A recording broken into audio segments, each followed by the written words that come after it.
regulated industry. And that regulation draws a bright line. No deaccession for financial reasons. And the AMD takes that very seriously. Why? We heard a little bit about this, and it's the slippery slope idea. Once you accept a deaccession, what's to say you can't accept the next one, and another, and then your feet are out from under you and you're in the river. You know, art is so valuable, and art institutions are themselves often so vulnerable to the vagaries of the economy, fundraising, endowments, that the temptation to treat art as a commodity is just too strong to ignore. And, you know, the slippery slope argument has a real appeal. If you draw a bright line, you don't need to think about it. But, and I think it's important to flesh out the perspectives on this today to understand why this principle matters. There are a lot of people who say, as a logical matter, slippery slope arguments are lazy. You should be able and prepared to make distinctions and stick to them and defend them.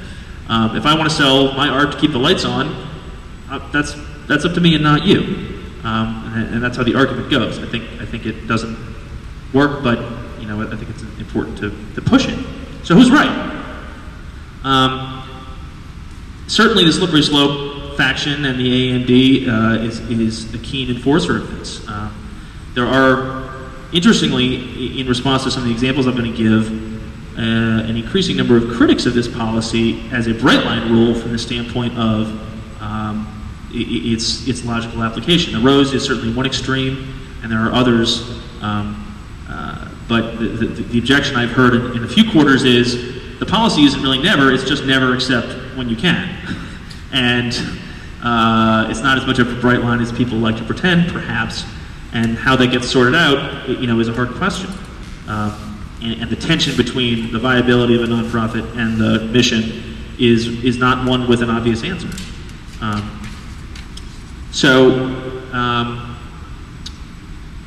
What it means really in the community is, if you want to be part of the museum community, you need to take seriously what the museum community is saying.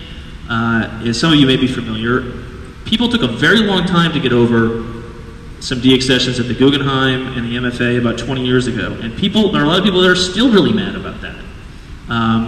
And I think those museums, to take a step back in kind of a realist sense, they stuck to their decisions and they pushed it through, but they alienated a lot of people that they never got back. And maybe on balance, their perseverance, you know, either brushed it under the rug or people kind of moved on, as happens. But so some other recent examples. You're all familiar with what's going on here, I think. But I think the spectrum of the last few months is interesting because there have been situations on all ends of the continuum. Here you have essentially a liquidation concept.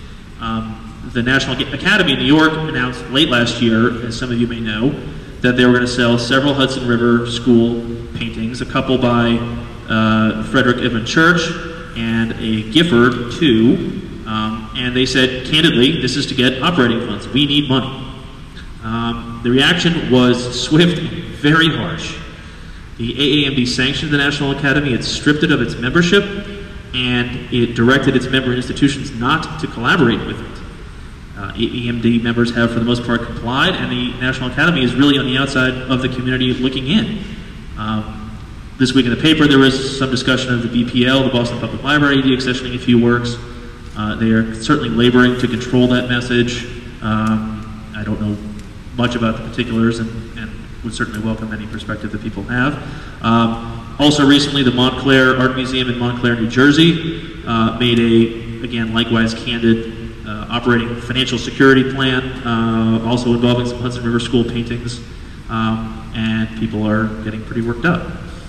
So all this, I think, is an instructive continuum on the risks and rewards of the ethics in the museum community.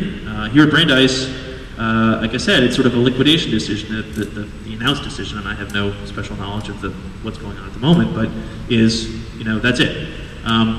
In a funny way, not funny, but in an ironic way, it's an illustration of the limitations of the ethical framework, because ostracization is not a threat to a museum that's closing.